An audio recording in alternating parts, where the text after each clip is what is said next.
हे आहे गाव आपलं प्रेमळ गाव म्हणजे अवसरी बुद्रुक। पहिली गोष्ट असं कोणत्या गोष्टीचं बॅकग्राऊंड नव्हतं की ह्या क्षेत्रात पडावं। हे कर किंवा हे टॅक्स डिपार्टमेंटकडे वळण्याचं म्हणजे कसं काय भवितव्य तुम्ही म्हणजे मला अजून एक प्रश्न आहे की शालेय शिक्षणामध्ये कसे होते सर तुम्ही म्हणजे ती मुवमेंट मी कुठंच टाकणार नव्हतं कारण मग मी त्यात रडली वगैरे कारण मला त्याच नव्हतं वाटत की शो करावा कुठं पण।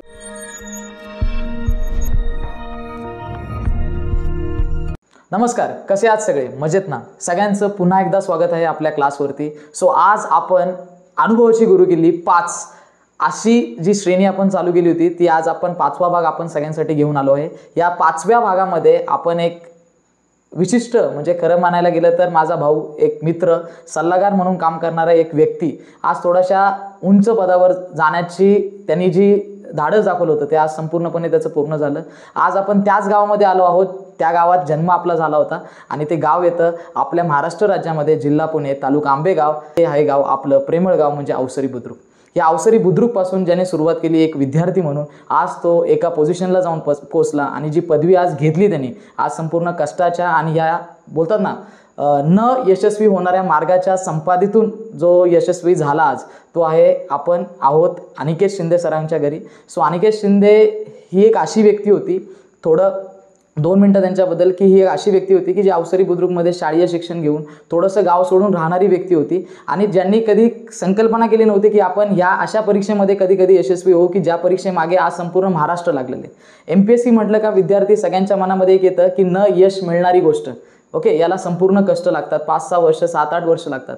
पण एक असा विद्यार्थी आज तुम्हाला मी घेऊन आलो आहे सगळ्या विद्यार्थ्यांसाठी एक प्रेरणा म्हणून, एक आदर्श म्हणून, ज्या विद्यार्थ्याने फक्त 1.5 वर्षामध्ये MPSCची पद, ओके, जे आहे कर प्रशासकीय अधिकारी म्हणून एक पद आहे जे आज कमवले। ओके, सो ह्या 1.5 वर्षाच्या प्रवासामध्ये नक्की या विद्यार्थ्याने केलं काय आणि या 1.5 वर्षामध्ये कितीही अपयश आले तरी ही गोष्ट न सोडता त्याच्या मागे चिकाटीने लागणे हे अतिशय महत्त्वाचं काम केलं आणि म्हणून हा संपूर्ण प्रवास एक छोट्याशा भागामध्ये घेऊन आलो आहोत।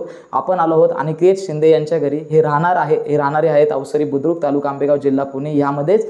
तर यांचा एक छोटासा प्रवास सर, ह्या संपूर्ण प्रवासाला, ज्या प्रवासामध्ये बरेच विद्यार्थी म्हणतात किंवा बरेच आईवडील म्हणतात की कधी यश मिळेल कधी सांगता येत नाही, पण जसं तुम्ही मला सांगितलं की जानेवारी 2022 पासून तुम्ही सुरुवात केली आणि या 1.5 वर्षाच्या मार्गामध्ये तुम्हाला जे पद भेटलं, नक्की याच्यामध्ये ही सुरुवात कशामुळे करायला लागली आणि दुसरी गोष्ट गव्हर्नमेंटकडे वळण्याचा आणि 1.5 वर्षामध्ये हे यश प्राप्त करण्याचं हे धाडस कसं काय निर्माण झालं?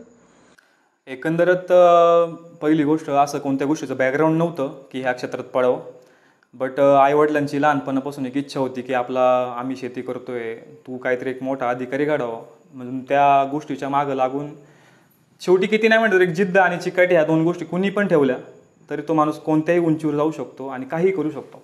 असं काही नाही की तो कोणत्या बॅकग्राऊंडमधून आला आहे, किती सपोर्ट आहे मागं किंवा कोणतं फायनान्शियल कंडिशन आहे, त्याचा डझंट मॅटर। जर तुम्ही करण्याची हिंमत दाखवली, जिद्द ठेवली, आईवडिलांच्या चेहरे डोळ्यासमोर ठेवले तर सगळं काही होऊ शकतं। ओके, सो सांगायचं गेलं तर अनिकेत सरांची एक गोष्ट सगळ्यांना माहीत नसावी ती मी प्रत्येकाला सांगतो की सरांचं हे करिअर ऑप्शन जे होतं ते एक बॉक्सिंग होतं आधी। ते 2016 पासून महाराष्ट्र राज्यासाठी सलग 5 वर्ष खेळणारे खिलाडी आहेत। 5 वर्ष सलग त्यांनी महाराष्ट्र चॅम्पियन हे पदक पटकावले। सो सर, हे बॉक्सिंगपासून MPSCकडे किंवा बोलतात ना हे कर किंवा हे टॅक्स डिपार्टमेंटकडे वळण्याचं म्हणजे कसं काय भवितव्य, तुम्ही हे वळण कसं घेत? खरं तर माझं अकॅडमिक्स थोडंफार बरं होतं, एवढा पण अबव द ग्राफ स्टुडंट नव्हतं की जिथं 85 अबव असं नव्हतं काही, पण असं तेवढं त्या पद्धतीने कधी मला असं वाटतं की मी तेवढा वापर पण केला नाही माझ्या स्किल्सचा। एक ॲव्हरेज स्टुडंट म्हणून राहिलो, पण शाळेत असताना मला पहिल्यापासून खेळायची खूप आवड होती। म्हणजे मी आता मम्मीला वगैरे म्हणजे ती शेतात जरी असली तरी मी तिच्याकडे 8 वाजता जायचो की ते गवताचं जे असेल ते पेंडी तू लवकर आवर आणि मला लवकर डबा दे जेणेकरून मी शाळेत जाईल, खेळ करील, खेळासाठी मी तिथं प्रयत्न करील। तर तिने कधी कधी डबा नाही दिला तर मी आजूबाजूकडून मग याच्याकडून चपाती घे, याच्याकडून चटणी घे, असं करून मी डबा घेऊन जायचो आणि पहिले 1.5-2 तास इतकं मजबूत खेळायचो का पहिले 2-3 बाटल्या आमच्या तिथं संपायच्या पाण्याच्या। तो जसा प्रवास झाला तर शाळेतून चालू झाला माझा विद्या विकास मंदिर म्हणून अवसरी बुद्रुकमध्ये माझं शिक्षण झालं।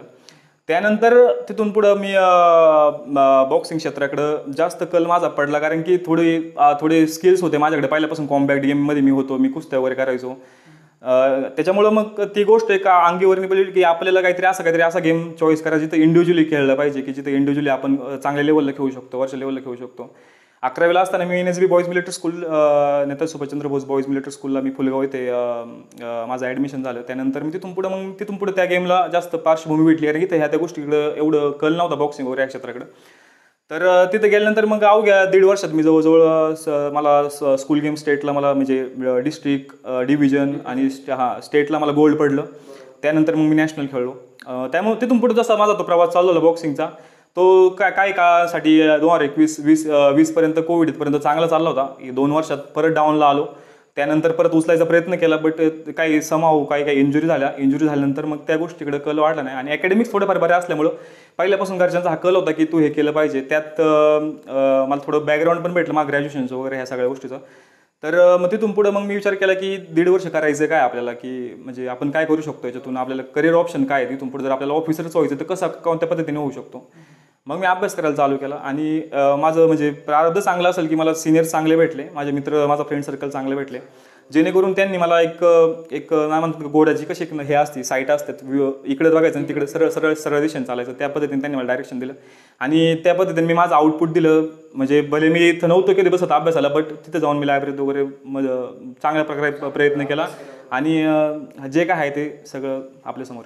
ओके, म्हणजे हा असा प्रवास 1.5 वर्षाचा म्हणण्यापेक्षा 2016 पासूनचा प्रवास आहे. जसा बॉक्सिंग पासून इकडे का आले, तर बरोबर आहे खेळकूद मराठी समाजामध्ये किंवा या संपूर्ण महाराष्ट्राच्या भिंतींच्या जर आतमध्ये आपण विचार केला तर बऱ्यापैकी एक गोष्ट बघायला भेटते की खेळ म्हटलं काय, विद्यार्थ्याला आई वडील घरून सांगतात ते सोडून दे, पुस्तकं घे, अभ्यास कर.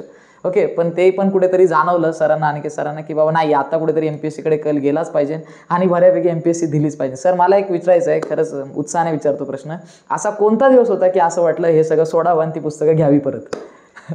सगळं घ्यावीत परत, म्हणजे परत हे MPSCला लागावं, ह्या स्पर्धेत पडावं. काय तो एक हिट पॉईंट होता असा की जरी तुम्ही नॅशनलला मेडल मारलं, स्टेटला मेडल मारलं, तरी तुम्हाला त्या लेवलला अजून सुद्धा आपल्या देशात तेवढी किंमत किंवा आपल्या क्षेत्रात तेवढी किंमत भेटत नाहीये. जेवढी किंमत आता जेवढ्या मी 2 महिन्यात पाहतोय तेवढं मला कधीच ॲक्रिडेशन, तेवढं ग्रॅटिट्यूड कधीच भेटलेलं नाही आहे जेवढं मी आता तेवढं पाहतोय, अनुभवतोय.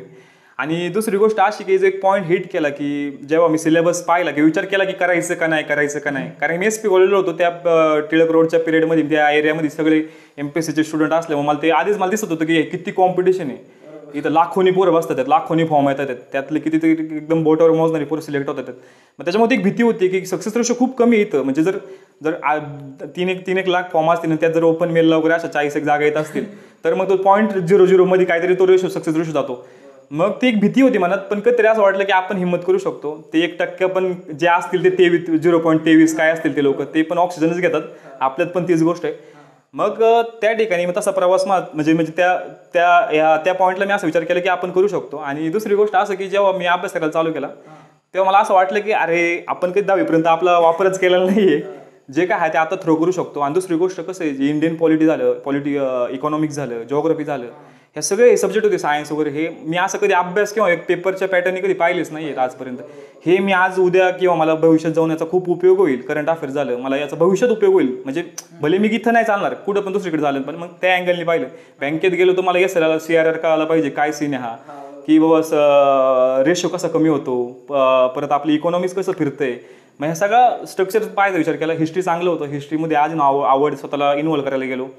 त्याच्यामुळे त्या सगळ्या गोष्टी मला इतकी त्याची आवड लागली का मग मला लायब्ररी सुटत नव्हती. अजून सुद्धा मला ते ड्राईव्ह बसते, एक ॲड्रेनलिन सिक्रेट होतं की बसलं पाहिजे, गेलं पाहिजे. ते अजून जवळ 15 तासाचं मला ते ॲड्रेनलिन, जेव्हा आम्ही रात्री 2-2 वाजेपर्यंत लायब्ररीत बसायचो, 7ला परत लायब्ररीतून परत तिथं असायचो. म्हणजे लय नाही, मी एकदाच फक्त डॉक्टरला विचारलं होतं की आपण किती तास नाही का, म्हणजे बाबा झोप पाहिजे आपल्याला हवी. मला डॉक्टरने सांगितलं की असं काही नाही झालं कधी की 5 तास माणूस झोपलाय आणि तो नाही का गेलाय, असं म्हणजे असं काय त्याच्याबद्दल आगडीत नाही घडलं. मग तोच विचार केला की जर आपल्याच्याने जर 2 वर्ष आपण जर 4, 4.5, 5 तास जर झोपलो तर काय असा मोठा इफेक्ट होणार नाही आपल्या. त्याच्यामुळे मग ती गोष्ट मग मी पुश केली आणि स्वतःला पूर्ण थ्रो करून टाकलं त्याच्यात. म्हणजे बोलतात ना की अभ्यास करण्याची पद्धत काय, म्हणजे मला अजून एक प्रश्न आहे की शालेय शिक्षणामध्ये कसे होते सर तुम्ही, म्हणजे स्कूल पिरियड आणि तुमचा कॉलेज पिरियड कसा गेला? माझा स्कूल पिरियड म्हणजे तसं पाहिलं तर एकदम उन्हाळका करणारा मुलगा आहे मी. मागं बसून कायम मार्ग एकदम नाही का, शिक्षक आपल्या मागं बसतात लाईनच्या मागं आणि तो फटका पडणार तो मलाच पडणार हे मला गॅरंटेड माहीत असायचं. कारण कोणाला काहीतरी खडे मार, कुठंतरी काहीतरी हे कर. आणि दुसरी गोष्ट अशी की माझी बहीण माझ्यापेक्षा 3-4 वर्ष 4-5 वर्षांनी मोठी आहे. तिच्यासाठी पप्पांना कधी शाळेत यावं लागलं. म्हणजे ती इतकी सिन्सिअर स्टुडंट राहिली, त्याच्यामुळे उलट मला ग्रॅटिट्यूड भेटायची, किंमत भेटायची की हा सुप्रिया शिंदेचा भाऊ आहे म्हणून मला किंमत भेटायची. बट पप्पांना माझ्यासाठी कमीत कमी दर 2 महिन्याला एखादा 2 वेळा त्या यावंच लागायचं की घरी पहिलेच यायचे फोन, सुधीर भाऊ या शाळेत आपल्या पोरांनी असं सीन केलं. त्याच्यामुळं म्हणजे माझं असं म्हणजे एकदम आपण म्हणतो ना की सगळा रॉ आहे, असं काही पहिल्यापासून कोणी फिडिंग केलं नाही. शेतकरी बॅकग्राऊंडमधून आलो, कधी आईवडिलांनी असं तेवढं त्या आज जेवढं पाहतो मी जे ट्युशन आणि बिशन ह्या सगळ्या गोष्टी, अशा कोणत्याही गोष्टीचा प्रकार आम्ही कधीच वापर केलेला नाही असे. हा, पण ते मला असं वाटतं की त्या पिरियड हे जे त्यांचं घरातच मला इन्व्हायरमेंट भेटलं यांनी माझी भौतिक पातळी वाढली असेल. कारण नंतर जाऊन मला ते ग्रास्पिंग वगैरे, मला ते टेम्परेचर हँडलिंग करणं किंवा ते प्रेशर हँडलिंग करणं ते मला ऑटोमॅटिक जमायला लागलं. त्यात अशा गेममध्ये आलो, बॉक्सिंग गेममध्ये आलो, कॉम्बॅट गेममध्ये. असा गेम आहे की तो तिथं तुम्ही शेवटच्या सेकंदापर्यंत सांगू शकत नाही की रिझल्ट काय येईल. एक पंच तुम्हाला नॉकआउट करू शकतो, त्याच्यामुळे तुमचं तिथं पूर्ण डेफिनेशन संपू शकते. त्याच्यामुळे एक्झाम पण ह्याच आहे, दुसरं काय नाही, एकच ॲटिट्यूड आहे तुमच्यात. म्हणजे तो नेवर गेप आला तर तुम्ही फंडा वापरला ना तर तुम्ही काही पण फोडू शकता, काही करू शकता. खरंच म्हणजे हे अनिकेत सर बोलतात मागच्या बाकड्यावरची पोरं कधी आयुष्यात घडू शकत नाही, ही व्याख्या प्रत्येक शाळेत तयार केली शिक्षकाने. पण ह्याच मागच्या बाकड्यावरती बसणारा विद्यार्थी जेव्हा एका प्रशासकीय अधिकारी नावाच्या जागेवर जाऊन बसतो तेव्हा हा महाराष्ट्र नक्की रडतो. कारण हाच विद्यार्थी जो बऱ्यापैकी ज्या विद्यार्थ्याच्या कलाकृतीमुळे आज वडिलांना प्रत्येक वेळेस शाळेत यावं लागत होतं आणि ते शब्द ऐकायला लागत होते, तेच वडील आज गावात गेल्यानंतर ऐकतात बाबा की तुझ्या पोराने बाबा करून दाखवलं. हे शब्द ऐकायला मात्र प्रत्येक दिवस म्हणजे प्रत्येक मुलाच्या आयुष्यात हा दिवस दाखवणारा दिवस आपल्या वडिलांना आलाच पाहिजे. आणि ते आपल्या अनिकेत सरांनी डेफिनेटली केलेलं आहे. म्हणजे शाळेचा शासकीय म्हणजे बोलतात ना शालेय शिक्षणाचा कोणताही बॅकग्राऊंड नसताना विद्यार्थी जर एखादी सरकारी पोस्ट काढत असेल तर ही काय बेचकी एवढी म्हणजे सोपी गोष्ट नाही किंवा एकदम किरकोळ गोष्ट नाही, ही खूप मोठी गोष्ट आहे. सो सर खरंच मनापासून खरंच चांगलं वाटतंय. मला एक अजून एक विचारायचा होता प्रश्न सर, तो की आपण जेव्हा ह्या प्रशासकीय अधिकारी किंवा हे सगळे MPSC MP UPSC ह्या परीक्षांना सुरू करतो, अभ्यासक्रम सुरू करतो, हा अभ्यासक्रम सगळ्यात महत्त्वाचा सगळ्यात मोठा आहे खरं सांगायला गेलं तर. पण प्रॉब्लेम काय की विद्यार्थी जेव्हा अभ्यासाला लागतो ना तेव्हा तो खूप असा नाही कन्फ्यूज असतोच, पण तो एकदम असा मोटिवेटेड असतो, नाही करायचंच आहे करायचं, पण ते 2-3 महिन्यांनी तो डाऊन होतो. याचं म्हणजे मेन कारण काय आणि पुन्हा परत त्या जागेवर त्याच खुर्चीवर जाऊन बसून अभ्यास करण्याची स्टेटस कसं निर्माण करायचं? दुसरी पहिली गोष्ट जी तुम्ही बोलले की तो मोटिवेशन डाऊन होतं किंवा 2 महिन्यांनी. दुसरी पहिली गोष्ट मोटिवेशन एक फक्त बाब काय तुम्हाला मोटिवेशन तुमच्या डोक्यात ठेवूनच नाहीये, तुम्हाला किती जेवढं डिसिप्लिन राहतील स्वतः बाब. मोटिवेशन एक क्षणिक टायमापर्यंत राहील, ते तुम्हाला फक्त पुश करेल. पण डिसिप्लिन हे हा बस ते मोटिवेशन. डिसिप्लिन हे लॉंग टर्मची गोष्ट आहे. क्रोनिक डिसीज कशा असतात त्या टाईपमध्ये. त्याच्यामुळं तुम्हाला जेवढं डिसिप्लिन स्वतः ठेवता येईल तेवढं तुम्ही जास्त लॉंग टर्ममध्ये ह्या क्षेत्रात असाले. तुम्ही जर 2 महिन्यासाठी आले किंवा ते हाईप बघून आले की अरे तेवढा रुतबा आहे, ते युनिफॉर्म, ते सगळ्या गोष्टी, ते प्रशासकीय अधिकारी असे फिरतात तसे फिरतात, तर ती जर हाईप ठेवून डोक्यात आली तर तुमचे ते लवकरच ते हवं उतरं. आणि दुसरी गोष्ट असं झालं आहे एक प्रश्न कायम उपस्थित राहायचा माझा पण अभ्यास करताना की हे पब्लिकेशन एवढे वाढलेत, एवढं सिलेबस म्हणजे एवढं सिलेबस ॲक्च्युली आता मला सिनियरने ज्या म्हणजे फंडे सांगितले एकदम हे मंत्र आहेत की बाबा ह्या सगळ्या गोष्टी ते पोरांना समजत नाही किंवा रिअलाइज होत नाहीये. हे 2च गोष्टी आहेत आपल्याकडे, आयोगाच्या फक्त 2च गोष्टी अवेलेबल आहेत आज, UPSC असो किंवा MPSC असो. एक पहिली गोष्ट एक प्रिव्हियस इयर क्वेश्चन पेपर मागे झालेले प्रश्नपत्रिका जेवढ्या आहेत तेवढ्या, आणि दुसरी गोष्ट म्हणजे एक सिलेबसची 3 पानाची PDF. ह्या 3 गोष्टी सोडून आयोगाच्या तुमच्याकडे काहीच नाहीये. पण जर ते सोडून जर तुम्ही बाकीचं करत बसले तर तुम्ही बाहेर असाल. म्हणजे सांगायचा हेतू ज्याने कुणी जो आज कुणी जो करण्याचा प्रयत्न करतोय किंवा ज्याला इच्छा जो व्यक्त ठेवतोय की मला या गोष्टीतला जास्त काळासाठी काय, प्रिव्हियस इयर क्वेश्चन पेपरवरती जेवढी तुम्ही कमांड ठेवसाल तेवढी तुम्ही सगळ्यात जास्त तुम्ही इन्फॉर्म सगळं सक्सेस दाखवसाल. कारण की जवळजवळ नाही म्हणतं तरी त्या आयोगाकडे मी काय म्हणतो 4 ऑप्शन जर तुम्हाला MCQ उरलेत ना, एक उत्तर जरी राहिलं तरी आयोगाकडे 3 ऑप्शन ऑलरेडी उरलेले आहेत. तुम्ही डिकोड करा. तुम्ही आयोगाला तुम्ही जेवढं स्मार्ट वर्क ठेवसाल तेवढं तुम्ही अर्ली सक्सेस हे पाहायचं नाही. बस तुम्ही जर गाढवासारखं करत बसले प्रत्येक म्हणजे सगळ्यांना रिस्पेक्ट आहे की जे 9 वर्ष 10 वर्ष मी त्यांच्याबद्दल खूप आदर, ते लोक म्हणजे एक्स्ट्रा ऑर्डिनरी त्यांच्या क्षेत्रात. कारण की त्या लोकांनी मला इतकं गायडन्स केले. आज मी जे काय आहे ते आज सगळं त्या माझ्या मित्रांमुळे किंवा जे माझे मोठ्या भावांसारखे मी त्यांना मानलं, हे त्यांच्यामुळे माझं पूर्ण सक्सेस आहे. मी कोणताही क्लास लावला नव्हता किंवा काय केलं नव्हतं, त्यांनी मला बसून शिकवलंय की हे कर्तरी हे कर्मरी आहे, ह्या सगळ्या गोष्टी. म्हणजे हा सगळा तो इम्पॅक्ट करतो. आणि दुसरी गोष्ट अशी की मोटिवेशन एकदम क्षणिक कामासाठी तुम्हाला ठेवायचं, ते डिसिप्लिन ठेवायचं. आणि जरी तुमचा एखादा 2 महिन्यात तुमचा रिझल्ट नाही आला किंवा हे आला, मी तुम्हाला हे सांगतो की जरी म्हणजे माझा रिझल्ट गेला, आज संध्याकाळी रात्री रिझल्ट येतो मोस्टली, जर रिझल्ट नाही आला तर दुसऱ्या दिवशी मी 7 वाजता लायब्ररीत बसलोय. म्हणजे ते माइंडसेट मी कायम ठेवलं. ते कधी रश नाही करून दिलं की माझा रिझल्ट गेला मी परत 2 महिने मागे जाऊ शकतो. कारण की जर मी दोन आठवडे जर मी लायब्ररीत गेलो नाही, किंवा मी कुठेतरी अरे यार मला ट्रिप बसते, किंवा नाही का आता मी नाही केलं, बॅड ट्रिप होती, आता मला ते जाऊशी वाटत नाही लायब्ररीत, ते नाही, तुम्ही करणंच आहे. तुम्हाला रोज जाऊन तुम्ही करणं आहे, रोज जाऊन करणं आहे, त्याच्याशिवाय तुमच्याच्याने काहीच होणार नाही असं. आणि सर सगळ्यात म्हणजे रिझल्ट कोणी पाहिला होता की बाबा हे निघाले, म्हणजे तुमच्या ते सीट नंबर त्या यादीत आला हे? काय झालं, संध्याकाळी रिझल्ट आला 5 वाजता आणि मला मित्रांचे फोन आले. आता त्यांनी रिझल्ट पाहिला नव्हता, कारण की ती 84 MB ची PDF होती. आता मी म्हटलं मोबाईलमध्ये ओपन नव्हती, कारण 84 MB गावाकडे आपल्याकडे एवढं नेट चालत नाही, .KB. मग मी लॅपटॉप आणायला गेलो आणि लॅपटॉप आणला, इथं बसलो होतो मी ह्याच जागेवरती, मम्मी इथं बसली होती.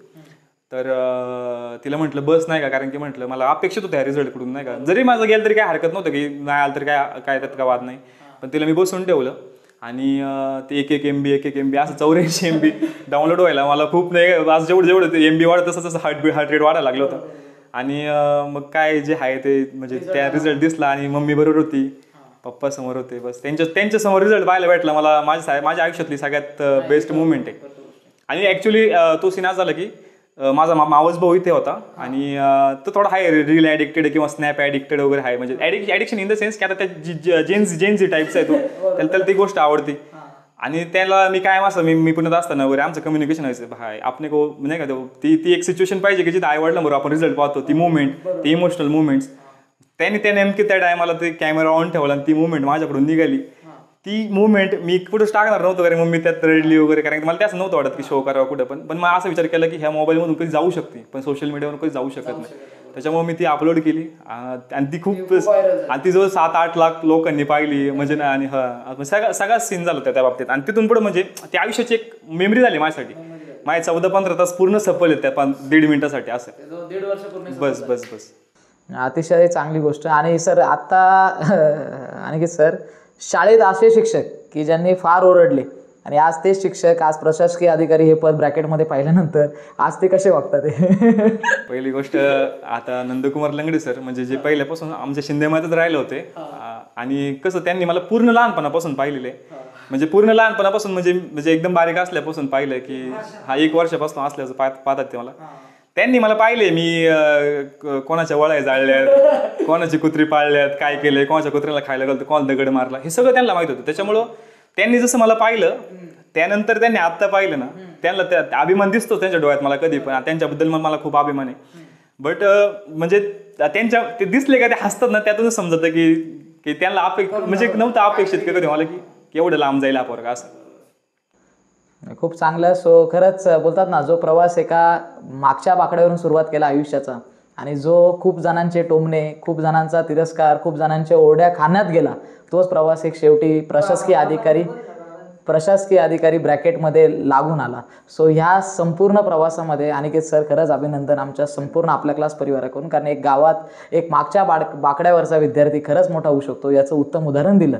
आणि हे नव्हे, 90-95 काही ना काहीतरी करणारे, 4-5 हजार कमवणारे, टॉपर काही ना काहीतरी करणारे, आयुष्य घर चालवणारे, पण खरा सीन कधी निर्माण होतो, खरा इतिहास कधी गाजतो मित्रांनो, जेव्हा न करणारा विद्यार्थी एका चांगल्या जागी आणि उत्तम जागी जातो आणि त्याच्या मागे प्रत्येकजण तयारीला सुरुवात करतो. अनिकेत सर हे फक्त त्यांच्या घरासाठी उदाहरण नसून एक आमच्या अवसरी बुद्रुक या संपूर्ण गावासाठी उदाहरण आहे. जी मुलं आज पोलीस भरती आणि आर्मीच्या भरतीसाठी आज रस्त्यांवरती पळताना दिसतात, ते आज कुठेतरी बोलतात की बाबा हे प्रशासकीय अधिकारी ह्या परीक्षा द्यायच्या आहेत, आम्हाला इकडे जायचं आहे, हा वळणाचा रस्ता आम्हाला पाहायचा आहे. सो हा वळणाचा रस्ता दाखवणारा एक अधिकारी आमच्या गावात आला आणि तो झाला, हे लय महत्त्वाचं.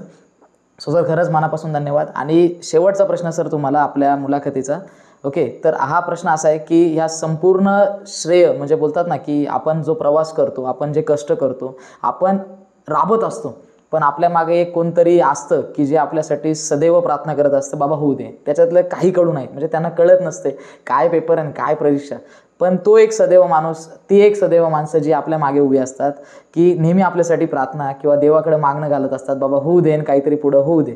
सो असे हे व्यक्तिमत्व नक्की कोण आहे, आणि नक्की ह्या यादीमध्ये तुमचा मित्र, ह्या यादीमध्ये तुमचे घरातली लोक, आणि ह्या यादीमधले तुमचे शिक्षक आणि समाजातला एक व्यक्ती, असं तुम्हाला हे संपूर्ण 4 जणांचा उल्लेख व्यवस्थित करायचा आहे की जेणेकरून या प्रवासाला एक मजबूत अशी पकड भेटेल.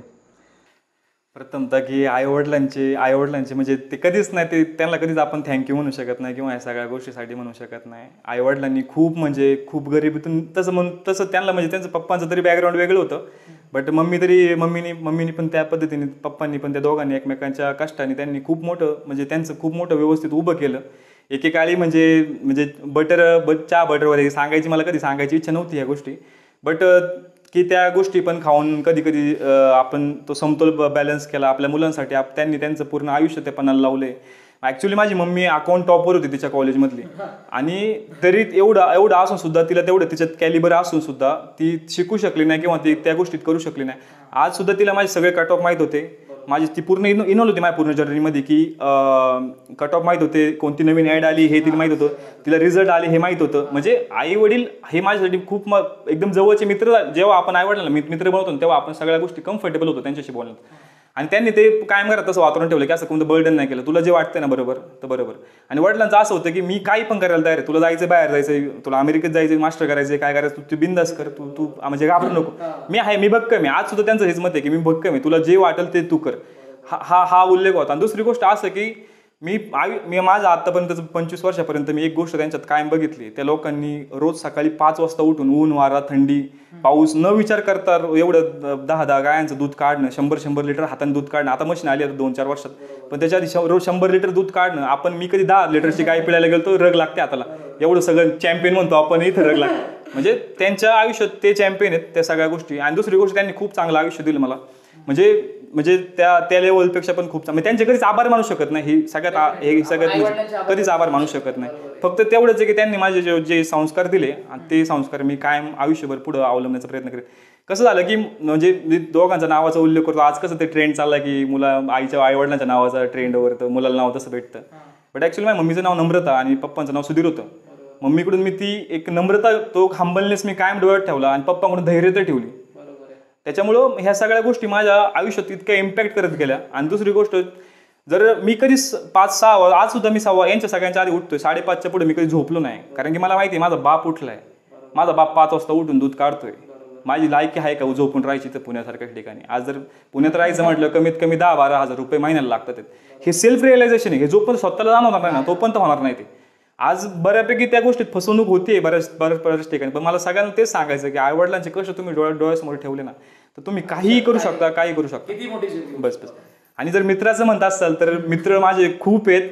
म्हणजे नावं घेतील तेवढे कमीत. पण मी जर फक्त ह्याचाच विचार केला, फक्त स्पर्धा परीक्षेचा जर विचार केला तर मला अनिकेत मचिंद्र टावरे, म्हणजे आता तो UPSC करतो, तो पण UPSC मेन्स वगैरे करतोय, CDSE वगैरे त्यांनी पण बरेचसे इंटरव्ह्यू, म्हणजे तो चांगला प्रो माणूस याच्यातला.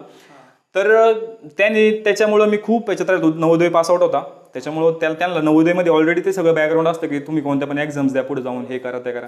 आणि त्याचा थोडा IQ लेवल पण पहिल्यापासूनच चांगला आहे. तो आज नवोदय तो अवसरी बुद्रुकला मोठा अधिकारी होणार, हे 100% हे काळ्या दगडावरची पांढरी रेष आहे. त्याच्यामुळे त्याच्या राहणीमाना त्याच्यात मी राहिलो. त्याच्याजवळ जेवढं राहिलो तो मला एक भावासारखा, मित्रासारखा. त्यांनी खूप मदत केली आहे सगळ्या पूर्ण जर्नीमध्ये. पुस्तकं ही धर आणि ही वाच, म्हणजे नाही का, धर आणि ही वाच, म्हणजे असं कॉलर धरून की बाबा हे कर असं. मग त्याच्यामुळं अनिकेत टावरेंनी खूप हेल्प केली. त्यानंतर मी पुण्यात, इथं कोविड नंतरचा विषय आला, त्यानंतर मी पुण्यात गेल्यानंतर माझा रूम पार्टनर अक्षय दत्तात्रय शिंदे, म्हणजे तो पण राज्यसेवेची मेन्स वगैरे देतोय. तो पण एक भविष्य काळातला वरच्या अवसरीचा एक मोठा अधिकारी 100%, त्यात काय वाद नाही. त्यांनी पण खूप हेल्प केली. ती तुम्हाला सांगतो ना की जो दायरा त्यांनी मला बनवून दिला MPSCचा, की तुला ह्या फॉर्मॅटमध्ये एवढं जर तू अभ्यास केला तुझ्याकडून ऑटोमॅटिकली होणार, तू सगळं चांगलं आहे, तू खूप डेडिकेटेड आहे. मला त्यांनी पहिलेच ओळखून घेतलं की तू जमणार आहे, तुला लंबी रेसचा गोड आहे, तू पाळणारा गोड आहे, तू म्हणजे प्रॉपर आहे. तर मग मी त्या सगळ्या गोष्टी करत होतो, सगळ्या मॅनेज करत होतो. त्यानंतर मला लायब्ररीमध्ये माझे सागर सूर्यवंशी असतील, सागर रोकडे असतील, परत दीपक पिसे असतील, परत तुम्हाला सांगतो गणेश आबा ताटे असतील, मयूर पाटील असतील, परत ह्या सगळ्या लोकांनी मला इतकी मदत केली.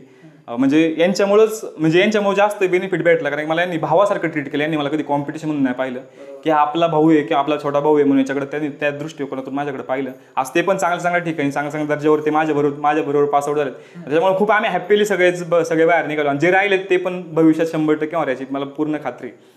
आणि जर समाजातलं तुम्ही जर उदाहरण द्याल तर माझे अवसरी बुद्रुकमधले खूप चांगले मित्र आहेत. का ज्यांनी इथं आल्यानंतर मला ते असं कधीच त्या गोष्टीत कधी इन्व्हॉल्व नाही होऊन दिलं की तुझं एक्झामचं काय चाललंय त्यांना ते काही पडलेलंच नाही. म्हणजे मजा करायची, बस गप्पा मारायच्या गोष्टी, म्हणजे त्याच्यामुळे काय व्हायचं, एक ट्रान्झिशन चेंज व्हायचं. मी हा फ्री व्हायचा, तिथून इतका हा स्पोर्ट धरून हसायचो की ह्या सगळ्या गोष्टी. त्यात दर्शन टावरे झालं, घनश्याम टावरे, अंबर गावडे, परत साहिल हिंगे, सौरभ टावरे, परत मयूर मेंगडे, परत माझ्या शाळेचे मित्र अक्षय टेमकर, कुणाल शिंदे, सुशांत टावरे, परत प्रज्वल आभंग, शुभम बिडकर, म्हणजे यादी भरपूर मोठी आहे. त्याच्यामुळे कोणी नाराज होऊ नका, कोणाच नाव घेतलं नाही.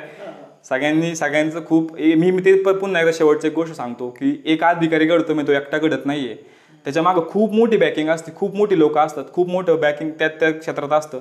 तेव्हाच त्या सगळ्या गोष्टीत म्हणजे पोरांना एवढा कॉन्फिडन्स होता माझ्या इथल्या गावातल्या वगैरे. कोणत्याही कार्यात रिझल्टच्या आधी जर कोणत्याही कार्यात मी गेलो तर पहिलंच मला म्हणायचे की फ्लेक्सचा फोटो करा, पहिलाच फ्लेक्सचा फोटो काढ. म्हणजे त्यांना माझ्यापेक्षा जास्त कॉन्फिडन्स त्यांना माझ्यावर होता की हा आज ना उद्या तो 100% त्या कॅलिबर करणार, थ्रो करणार.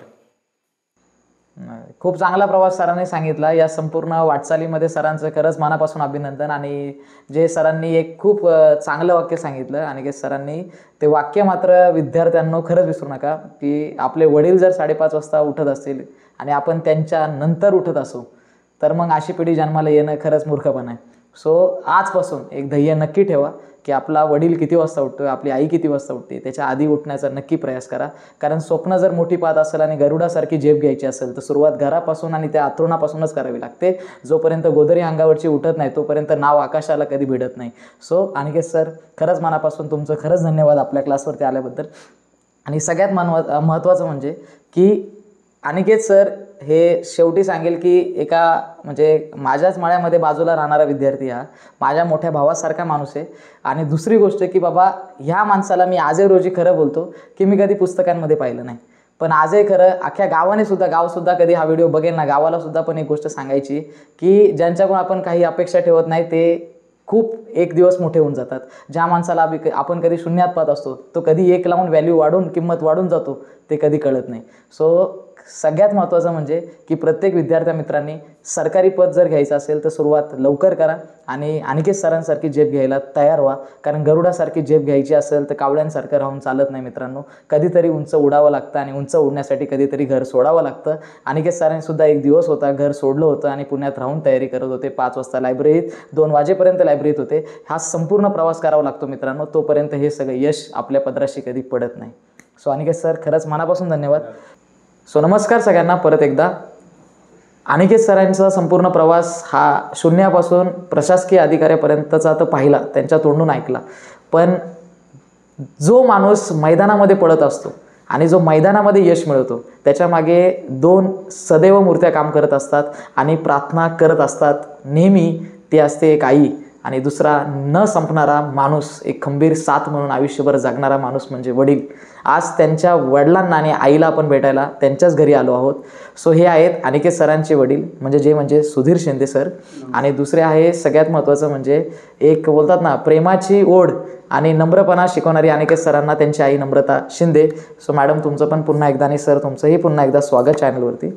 सो आज आपण ते अनिकेत सर बघू ज्यांनी सांगितलं आपल्याला की मागच्या बाकड्यावरून आम्ही कधी दगड मारलेत आणि आम्ही गावातल्या कोणाच्या तरी म्हणजे बोलतात ना खोड काढल्यात लोकांच्या. सो आता आपण नक्की बघू की नक्की हा प्रवास आधी कसा होता आणि नक्की खरा होता की नाही. आज आपण नक्की विचार करून बघू आणि नक्की त्यांना विचारू ज्यांनी त्यांना खरंच जन्म दिला आणि आज त्यांना प्रशासकीय अधिकारी म्हणून बघतात ह्या समाजात. सर एक आणि मॅडम एकच पहिला प्रश्न मला एक विचारायचा आहे की तुमच्या मुलासाठी म्हणजे बोलतात ताईसाठी म्हणजे तुमच्या मुलीसाठी कधी शाळेत तुम्हाला जावं लागलं नाही मस्तीसाठी, पण तुमच्या मुलासाठी जावं लागलं. ओके, पण जेव्हा तुम्ही शाळेत जात होते सर बोलायचे हा मस्ती करतोय, ते करतोय, हे करतोय, ते करतोय, या सगळ्या गोष्टी ते बोलत होते. पण आज जेव्हा तो निकाल आल्यानंतर निकाल काय 305 वाजता आला होता संध्याकाळी. सो 5 वाजता निकाल आल्यानंतर जेव्हा तुम्ही संध्याकाळचे दूध घालायला गावात गेले किंवा तुमच्या कामानिमित्त गावात गेले आणि जेव्हा आपला विद्यार्थी प्रशासकीय अधिकारी ह्या गावामध्ये 200, 250, 400, 500 जणांच्या स्टेटसला फोटो पडला की बाबा अनिकेत शिंदे हा प्रशासकीय अधिकारी झाला, त्या टायमाला या गावाने कसं तुम्हाला म्हणजे बोलतात ना पहिलं विचारलं किंवा काय गोष्टी चेंज झाल्या लगेच त्या एका दिवसात काय झालं नक्की? तर असं झालं की ज्यावेळेस त्याचा व्हिडिओ व्हायरल झाला त्यावेळेस मी नंतर गावात गेल्यानंतर माझे जे जवळचे मित्र आणि जे माझे स्नेही म्हणायचं थोडक्यात ग्रामस्थ त्यांनी मला म्हणजे असं की डायरेक्ट पहिले सुधीर नाना म्हणायचे मला काय, किंवा सुधीर शिंदे किंवा शिंदे सरकार अशा नावाने ओळखायची. पण त्या दिवशी त्यांनी डायरेक्ट अरे अधिकाऱ्याचे वडील आले. म्हणजे ते शब्द कानावर पडल्यानंतर जेवढा मी इतका भावूक झालो. आणि त्यावेळेस ठरवलं, त्यावेळेस मला असंच माझ्या लक्षात आलं की खरोखर आपल्या मुलांनी समाजामध्ये आपलं नाव उंच केलं, त्याचा मला खूप अभिमान झाला. मुलाने शेवटच्या वर्षी इंजिनिअरिंग कॉलेजमध्ये राहून जर एक 10 लाखाचं पॅकेज मित्रांनो घेतलं आणि 10 लाखाचं पॅकेज घेऊन तो पुण्यामध्ये गेला आणि राहायला सुरुवात केली, लाख रुपये खात्यावरती यायला सुरुवात झाली, तरी जेवढा आनंद तो वडिलांना होत नाही ना बाळांनो, तेवढा तो एका कागदमध्ये आपलं सीट नंबर आल्यानंतर फायनल लिस्टमध्ये जेव्हा ते सीट नंबर येतं ना मित्रांनो, तो दिवस अख्खी दिशा बदलतो समाजातली आणि समाजातल्या लोकांची. जे आपल्याला म्हणजे काहीतरी समजत होते ते त्या दिवशीपासून, पहिल्या दिवसापासून बदलतात. की ज्या माणसाला सुधीर शिंदे म्हणून किंवा सुधीर नाना म्हणून या अवसरी बुद्रुकमध्ये ओळख होती, त्याच माणसाला पहिल्या दिवशी नाही 2 तासामध्ये बदललं, कळलं की हे अधिकाऱ्याचे वडील म्हणून ओळखले गेले. सो खरंच धन्यवाद त्या अनिकेत शिंदे सरांचं की ज्याने ही ओळख त्यांच्या वडिलांना देण्यामध्ये ते यशस्वी ठरले. सो सर, हा प्रवास म्हणजे जेव्हा हा 1.5 वर्षाचा प्रवास होता, आय थिंक सो, बरोबर मॅडम, ते 1.5 वर्ष आय थिंक सो सर प्रयत्न करत होते, ह्या सरकारी परीक्षा देत होते, MPSC UPSC झालं. सो ह्या परीक्षेमध्ये जेव्हा देत होते, तुम्हाला कधी असं वाटलं होतं की म्हणजे खरंच माझा मुलगा बाबा ही परीक्षा काढेल, 1.5 वर्षामध्ये सफल होईल, एक अधिकारी म्हणून नियुक्त होईल आणि आयुष्य भरभराटी म्हणजे बोलतात ना पुढे एकदम अधिकाऱ्यासारखं जगेल, म्हणजे असं कधी अशी संकल्पना या 1.5 वर्षात झाली का? कधी नाही झाली? हो, झाली ना. म्हणजे कधी झाली होती? ज्यावेळेस तो मिलिटरी स्कूलला होता 11वी-12वीला, तिथं आम्ही इथून तिथं का टाकला, तर तो ह्या विद्याविकास मंदिरमध्ये एक थोडासा खोडकर विद्यार्थी.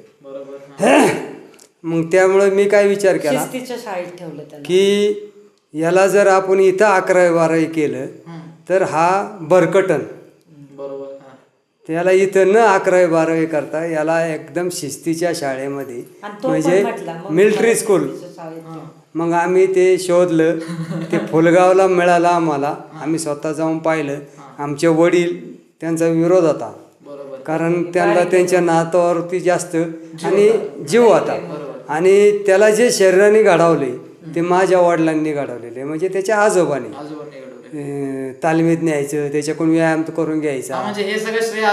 हो, ते सगळं आजोबांचं श्रेय. आणि ते त्याला ते 11वी-12वीला गेल्यानंतर कामाला आलं बॉक्सिंगमध्ये. आणि नंतर मग मी ते पाहिलं.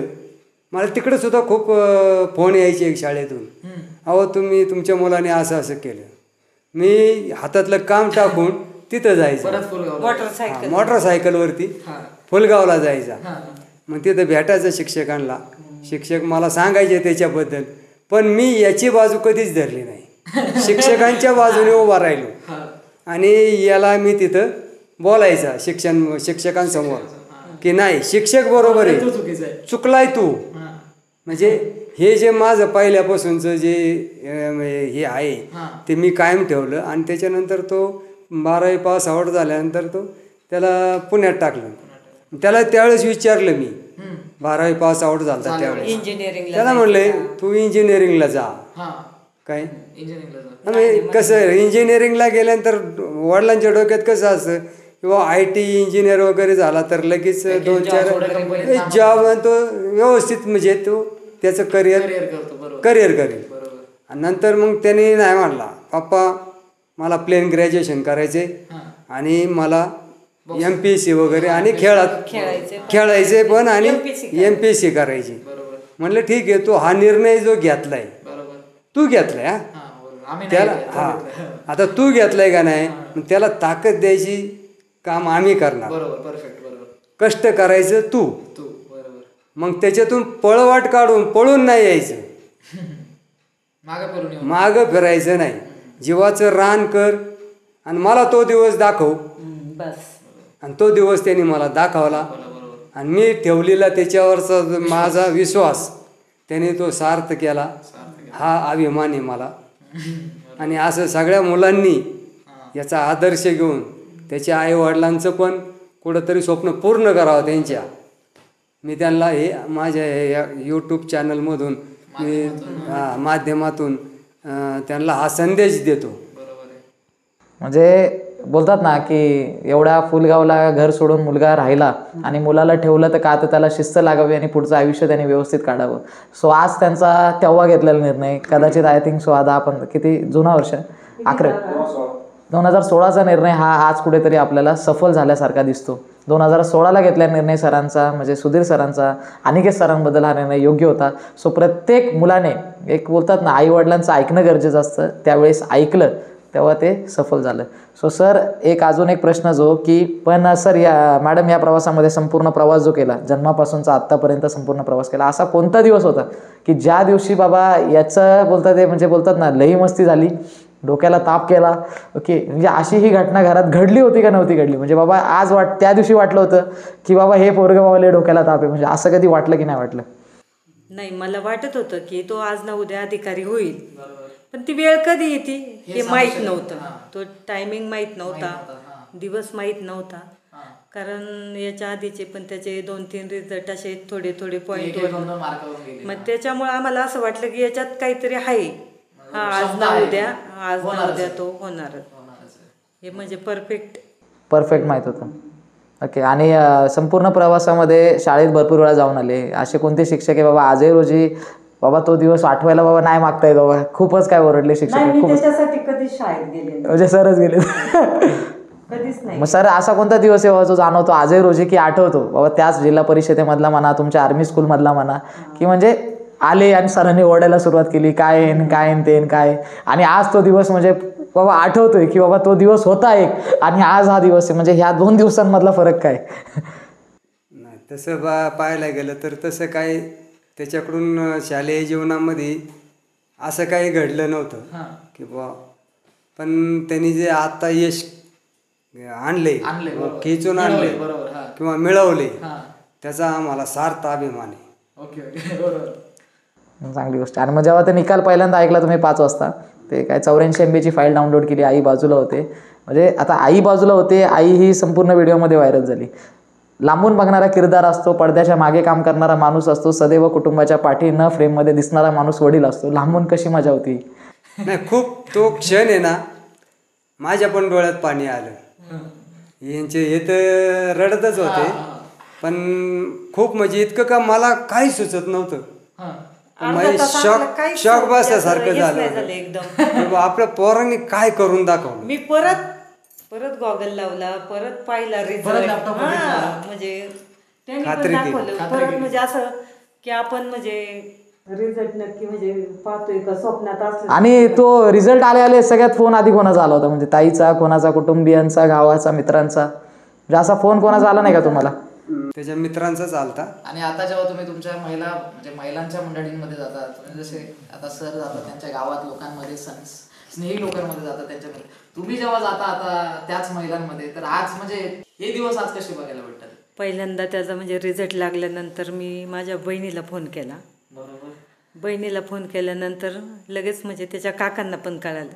काका म्हणजे अजय गुले, साई फर्निचरवाले म्हणतात, त्यांनी त्याला लगेच फोन केला की सोनू तू एक काम कर, आता तू मनसरला ये लगेच.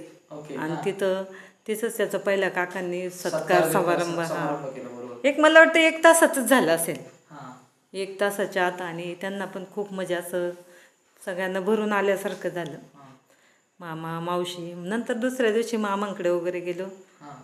मामा वगैरे पण काय त्याचे, त्यांना पण सगळ्यांना हे वाटत होतं की लवकर हा सगळ्यात म्हणजे माझ्या नातेवाईकांमध्ये पहिला अधिकारी आमच्यात असं कोणी गव्हर्नमेंटला किंवा अधिकारी म्हणून नाहीच आहे.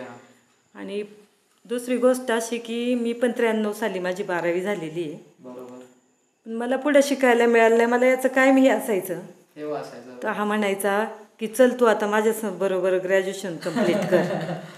मी म्हणायचे नको बाबा, आता मला चष्मा लागलाय, कुठं अभ्यास करत बसू. पण आता मला म्हणजे अभिमान वाटला की जाऊ दे, आपल्याला नाही पण आपल्या मुलाला नाही. तसं आहे, एक पिढी म्हणजे बोलतात ना ती गोष्टी करून नाही दाखवू शकत ना, दुसरी पिढी ती गोष्ट करून दाखवतेच. आणि त्याच्या वडिलांना खेळायचं हे होतं, त्यांना पण पुढे खेळता आलं नाही, ते पण मुलांनी स्वप्न पूर्ण करून दाखवलं. म्हणजे ज्या गोष्टी आयुष्यात बाळांनो अर्धवट राहून जातात ते सगळं आई वडिलांचं दोघांचं पण त्यांनी पूर्ण केलं. बरोबर. आईची इच्छा होती ग्रॅज्युएशन व्हावं, तर खरं सांगायला गेलं तर गावाला पण चकित होईल. अनिकेत सर हे डबल ग्रॅज्युएट आहे. ओके, ते BA हिस्ट्रीमध्ये आणि सगळ्यात महत्त्वाचं म्हणजे BSc फिजिक्समध्ये. सो दोन्ही असे BA आणि BScची डिग्री घेणारे विद्यार्थी. सो सगळ्यात महत्त्वाचं म्हणजे की डबल ग्रॅज्युएशन करणारा, ज्याच्या आईला मात्र एकही ग्रॅज्युएशन करता नाही आलं, त्याच्या मुलाने मात्र 2 ग्रॅज्युएशन करून गावाला उत्तम उदाहरण दिलं. आणि ज्या वडिलांना खिलाडी म्हणजे बोलतात ना, एक चांगल्या मोठ्या पदावरती जायचं होतं, खेळायचं होतं, तोच विद्यार्थी, त्यांचाच मुलगा, गावाचा सुपुत्र म्हणजेच अनिकेत शिंदे सर आज आपल्या भारताला रिप्रेझेंट करण्याची तयारी करत आहे. सो ही सगळ्यात मोठी गोष्ट आहे. सुरुवात केली त्याच जिल्हा परिषदेपासून, सुरुवात केली त्याच गावातल्या मातीपासून, पण आज भारताला रिप्रेझेंट करण्याची त्यांची जी आतून जी तयारी आहे, याला खरंच मनापासून सगळ्या आमच्या विद्यार्थ्यांकडून आणि माझ्याकडून खरंच सलामी. आणि खरंच आईवडिलांची स्वप्न पूर्ण करणं हे प्रत्येक मुलाचं खरंच मनापासून ही दानत असली पाहिजे की आपल्याला ती स्वप्न पूर्ण करायची. सो एक आदर्श म्हणून, म्हणजे ज्या विद्यार्थ्याला बाबा कोणी नाही आहे, काय करणार आहे तो, काय करणार आहे अशी लोकं म्हणणारी, एक दिवस त्याच विद्यार्थ्याला गाव आदर्श घेऊन बघतं, ही अतिशय मोठी गोष्ट. आणि यामागे खिलाडी किती चांगला पळाला, कितीही यश मिळालं, तरी सदैव तुमच्यासारखी मूर्ती घरात आहेत म्हणून हे यश संपादित झालं. आणि तुमचे जे आशीर्वादाचे हाते तेच माणसं घडवतात. आणि आईवडील एक असे तारे आहेत जे लांबून चमकले तरी बाबा एक ऊर्जा देण्याचं काम त्या चंद्राला करत असतात. सो खरंच मनापासून धन्यवाद सर, की आज एक असा मुलगा घडवला ज्याने फक्त स्वतः पद घेऊन किंवा ते सॅलरी म्हणजे बोलतात ना पगार त्या तारखेला खात्यावरती येण्यासाठी काम न करता आपल्या महाराष्ट्रामधल्या, आपल्या गावामधल्या, आपल्या तालुक्यामधल्या प्रत्येक 50, 60, 70% विद्यार्थ्याला एक प्रोत्साहन दिलं, एक प्रेरणा दिली की बाळा तूही कमी नाही आहे, तूही करू शकतो. सो असा विद्यार्थी घडवणं आणि असा मुलगा घडवणं हे प्रत्येकाच्या कुटुंबात सगळ्यांना लाभ नाही भेटत याचा, पण आज आपण ते करून दाखवलं. कितीही वळणं वेडी वाकडी आली आयुष्यामध्ये, तरी ती वळणं वेडी वाकडी नसून ती सरळ आहे ही समाजाला दाखवून आपल्या मुलाला गावापासून दूर ठेवून प्रत्येक मिनिटाला फोन आल्यानंतर तिथं हजर होणं, आपल्या हातातलं काम सोडून, आणि त्यानंतर त्या विद्यार्थ्याला घडवणं, त्याला त्याचं म्हणजे बोलतात ना स्थान दाखवणं, बाबा तू कर, आम्ही आहे पाठी. कारण काय होतं, या संपूर्ण प्रवासामध्ये पळणारी भरपूर आहे, पण मागं चालणारं कोण नाही आहे, मागं थांबणारं कोण नाही आहे, आणि हे तुम्ही दोघं होते. सो खरंच असे आईवडील होणं प्रत्येकाच्या मुलाच्या सौभाग्यात असावं. आणि प्रत्येक घरात अशा 2 मूर्त्या असाव्यात की जे मुलाला कितीही काय असलं तरी सपोर्ट करणारी असावी. गाव कितीही काय म्हटलं तरी ह्या 2 मूर्त्या सिद्ध करून दाखवू शकतात की आम्ही पण काय कमी नाही. सो खरंच धन्यवाद. आणि आज ही वेळ भेटली मला आणि आपला क्लास खरंच या म्हणजे व्यक्तिमत्वाला भेटायला आज घरी आला. सो अतिशय आज मला चांगलं वाटतंय की झेप घेणं सोपी नाही आहे. झेप घेण्यासाठी सुधीर शिंदेंसारखा पिता आणि नम्रता शिंदेंसारखी आई घरात देवाच्या मूर्तिवानी विठ्ठल रुक्मिणींसारखी असणं गरजेचं आहे. तेव्हा हा गरुड बनतो आणि आकाशी खूप मोठी झेप घेतो, ज्याला बघण्यासाठी संपूर्ण गाव नाही मित्रांनो, महाराष्ट्र राज्य तयार होतं. मी सर्व माझे जे शेतकरी आहेत ह्या शेतकऱ्यांना मी आव्हान करतो की समाजामध्ये थोडंसं शेतकरी म्हटल्यानंतर वेगळ्या नजरेने पाहतात लोक. बरोबर आहे. तर मी त्यांना असं सांगतो की शेतकरी हा राजा आहे. बरोबर आहे. शेतकऱ्यांनी जर ठरवलं ना तर काही पण करू शकतो, आणि हे ते जिवंत उदाहरण आहे. बरोबर आहे. त्याच्यामुळे शेतकरी बांधवांना मी हेच विनंती करतो की खचून जाऊ नका, मुलांवरती लक्ष ठेवा. तुम्ही पण काही करू शकता, जसं मी करून दाखवले तसं तुम्ही पण करू शकता. शेतकऱ्याच्या मनगटात एवढी ताकद आहे का तो काही घडू शकतो. सो खरंच जे शेवटी वाक्य सुधीर शिंदेंनी म्हटले आपल्या म्हणजे थोडक्यात त्यांना गावाने नाव दिलं, अधिकाऱ्यांचे वडील. सो जे सरांनी सांगितलं अतिशय खरंच महत्त्वाचं आहे मित्रांनो. म्हणजे जेवढे पण शेतकरी बांधव आपल्या आजूबाजूला आहेत, मी सुद्धा शेतकऱ्यांचाच मुलगा नातू आहे. सो खरं सांगायला गेलं तर शेतकऱ्याला आयुष्यात कधीच कमी समजू नका. याला वेळ आली तर हा काही करू शकतो. ज्या मुठीमध्ये संपूर्ण जगाला बोलतात ना पोट भरण्याची ताकद ज्याच्याकडे आहे, त्याला समोरच्याची वेळ बदलता पण येते आणि स्वतःची पण बदलता येते. सो आज ज्या शेतकऱ्याला एक सामान्य नजरेने पाहणारी लोक आज अधिकाऱ्यांची वडील म्हणून पाहतात ते, हा दिवस मात्र एकाच व्यक्तीने दाखवला मित्रा, अनिकेत शिंदे सरांनी. नाही तर हा दिवस त्या घराला कधी बघायला भेटला नसता. सो जे पण तुम्ही घर सोडून राहता ते अनिकेत सरांनी पण सांगितलं की लई जण आज आपल्या मुंबईमध्ये किंवा दिल्लीमध्ये जाऊन UPSC MPSCची तयारी करतात, पण आज कुठेतरी वडिलांना फसवतात ते. सो जेव्हा ही गोष्ट जेव्हा आपल्याला कळेल की बाबा असा माणूस घडला ज्याला त्याचं बॅकग्राऊंड नव्हतं काही आणि तो अधिकारी झाला. आपण 8-10 वर्ष तिथे आहोत, आपण किती जणांना फसवले किंवा आपल्या वडिलांना किती फसवले. सो ही गोष्ट जरा थोडीशी मनगटात घ्या आणि बदलण्याची वेळ आणा. आपली आई कितीही दूध काढत असू, आपले वडील कितीही चारा कापत असून, कितीही गाय आपल्या गोठ्यात असू आणि कितीही मोठे आपण शेतकरी असू, पण प्रत्येकाच्या जीवनामध्ये एक दिवस नक्की आणा की MPSC आणि UPSC सारखी परीक्षा नक्की क्लिअर करण्याची ताकद आपल्या मनगटात एक दिवस नक्की आणा मित्रांनो. आणि खरंच सर धन्यवाद. आणि शेवटचे 2 शब्द की अनिकेत सरांचं सुद्धा खरंच मनापासून अभिनंदन. पण अनिकेत सर हे पाळणारे व्यक्तिमत्व आहे. तुम्ही जागेवर बसून देवाकडे प्रार्थना करणारे व्यक्तिमत्व आहे. ओके, तुम्ही नसाल तर ते नाही आहे. सो सगळ्यात महत्त्वाचं तुमचं खरंच मनापासून अभिनंदन. जे एवढं संपूर्ण वर्ष म्हणजे बोलतात ना, एक पणाला लावलं 50 वर्ष, तुमचे 50-55 वर्ष पणाला लावायचे आणि 2 मूर्त्या समाजामध्ये चमकणाऱ्या घडवायच्या, ही काय साधीसुधी सोपी गोष्ट नाही. महाराष्ट्रामध्ये एवढी लोकसंख्या आहे मित्रांनो. आणि खरं म्हणायला गेलं सर की प्रत्येक घरामध्ये एक असा व्यक्ती आपल्याला बघायला भेटतो की जो बऱ्यापैकी संपलेला आहे आणि त्यांनी घर संपवलेले. पण आपल्या घरामध्ये तोच व्यक्ती एक पुण्यात जाऊन चमकला आणि संपूर्ण महाराष्ट्र गाजवलं. ही काय साधीसुधी गोष्ट नाही आहे. ही तुमच्या पोटी जन्माला आली, हे तुमचं सगळ्यात मोठं पुण्य आहे आणि हे सगळ्यात मोठे आशीर्वाद आहे. सो खरंच सर आज तुम्हाला भेटून खरंच मनापासून खूप चांगलं वाटलं. सो आम्हाला वेळ दिल्याबद्दल आणि चॅनलला आणि ह्या संपूर्ण महाराष्ट्राच्या जनतेला आणि सगळ्यात महत्त्वाचं म्हणजे ह्या अवसरी बुद्रुकमध्ये एक उत्तम उदाहरण तुम्ही दिलं आणि एक उत्तम बोलतात ना, एक मार्गदर्शन देणारं केंद्र निर्माण केलं म्हणजे एकच माणूस ठोक अनिकेत शिंदे. सो या माणसाला तुम्ही जन्म दिला आणि गावाला एक उत्तम उदाहरण दिलं, यासाठी खरंच आपलं मनापासून खरंच अभिनंदन आणि खरंच धन्यवाद. ओके, आई म्हणून तुम्ही जे दिवस पाहिले आधी, जो तुमच्या डोळ्यामध्ये एक पाणी येण्यासारखा दिवस आला की मी बाबा हे दिवस मला बघायला भेटतात ते म्हणजे अतिशय वेगळी गोष्ट. पण आज ते दिवस बदलले, कारण तुमच्या पोटी एक सामान्य माणूस जन्माला नव्हता आला त्या दिवशी. फक्त वेळ लागला चमकायला आणि वेळ लागला कागद दाखवायला जनतेला. ज्या दिवशी कागद बोलायला लागला त्या दिवशी माणसाने व्याख्या बदलून टाकली. सो हीच वेळ असते आणि ती बदलण्याची ताकद अनिकेत सरांमध्ये होती आणि ही ताकद तुमच्याकडून आली. कारण त्या दिवशी तुम्ही विचार केला बाबा मी कुठे जन्म दिला माझ्या मुलाला, पण त्या मुलाने संपूर्ण महाराष्ट्र दाखवला निकालानंतर. सो ही अत्यंत महत्त्वाची गोष्ट. सो आई म्हणून त्यांना एवढं सांभाळून घेणे, ओके, नम्रता शिकवणे, नावामध्येच नम्रता असणे आणि नम्र आपला विद्यार्थी आणि मुलगा घडावा, हे अत्यंत महत्त्वाचं तुम्ही काम केलं. सो यासाठी खरंच अभिनंदन आणि खरंच धन्यवाद. थँक्यू.